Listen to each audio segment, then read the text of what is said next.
vino veritas. Age quod Alright, after the snowstorm and the frigid temperatures, most of my time was spent inside because it was rather cold in the recording studio. Today, we have something pretty interesting for everybody.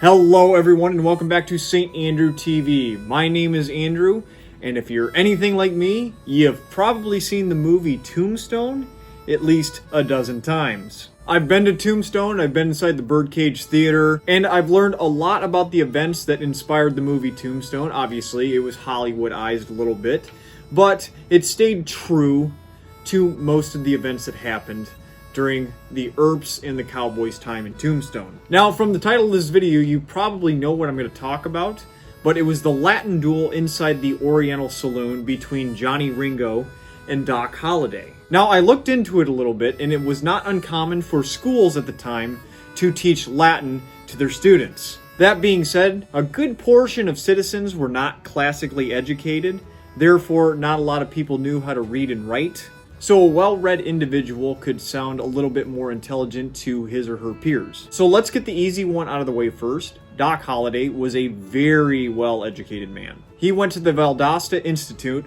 That is where he learned Latin, and then he proceeded to go to the Pennsylvania College of Dental Surgery. That is where he got the nickname Doc, by the way. Johnny Ringo is a little bit more mysterious when it comes to what his formal education was, if there was any at all. Now, it is unclear if Johnny Ringo had a classic education such as Holliday, but he did apparently love to read Shakespeare and just to read in general. Some reports say he did have a college education, but there's little to no evidence to support that theory. But, as I said earlier, if you could read and recite and do all these things, you could appear more intelligent to your peers. Evidently, Mr. Ringo's an educated man. Now I really hate him. I'm not saying Johnny Ringo was uneducated, so to speak. I'm just saying I don't know if he was bilingual, especially in a language that is very demanding to learn. So, let's get into the Latin duel. Let's get ready to rumble! Now, before we get too far into it, I looked into Google Translate, which I know is obviously not perfect, and I also looked into some historians that translated it for us and kind of came up with my own little remedy for what they said during their time in the Oriental Saloon. And then I'll also break down the origins of what they said and who said them first, or who was attributed to the saying first. In vino veritas. In wine, there is truth. This phrase was attributed to Pliny the Elder, who was a Roman author.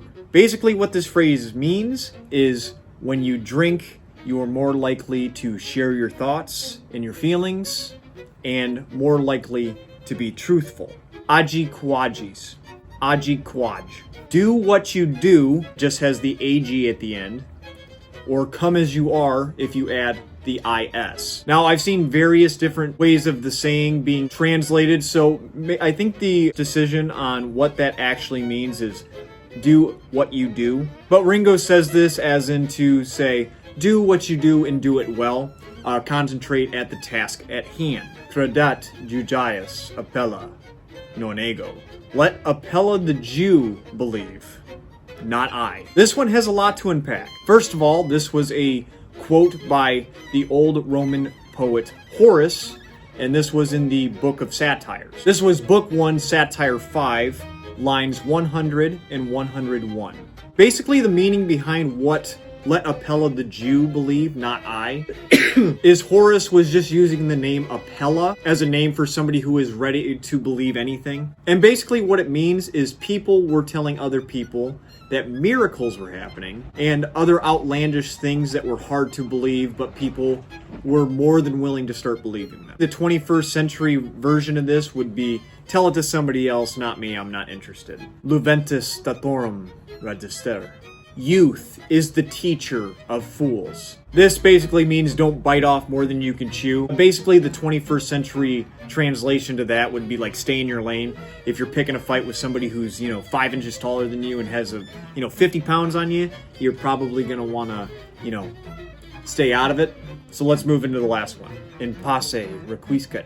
Rest in peace, or may he rest in peace. This is a biblical phrase, obviously. Rest in peace is for eternal rest.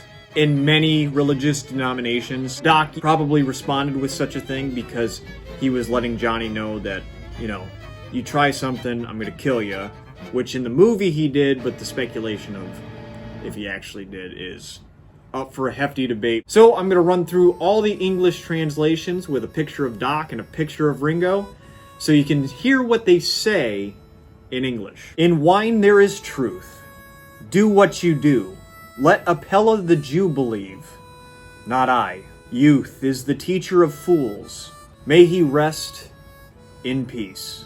I hope you guys enjoyed today's video. I definitely had some questions the first time I saw Tombstone because I didn't know what they were saying in the barroom scene when they were confronting each other. I did some searching and it's kind of a cooler scene if you can translate what they're saying into English because you can better understand the threats and the snide comments that they were making towards one another. There is no evidence that Doc and Ringo had it out with a Latin duel in a bar in Tombstone. They did butt heads from time to time, as Doc was affiliated with the Earps and Ringo with the Cowboys. If you had to ask me, I don't think the Latin duel actually happened, but still a really, really cool scene in cinema. That's everything from me today. Leave a like if you liked the video. Please comment because I do read them all and I try to respond to all of them. And most of them are genuine and from the heart, so I do appreciate that. And I appreciate everyone who has subscribed. But here's the thing. If you come across this video, and maybe this is the first one, maybe you keep coming back, but you have yet to hit that subscribe button, think about subscribing.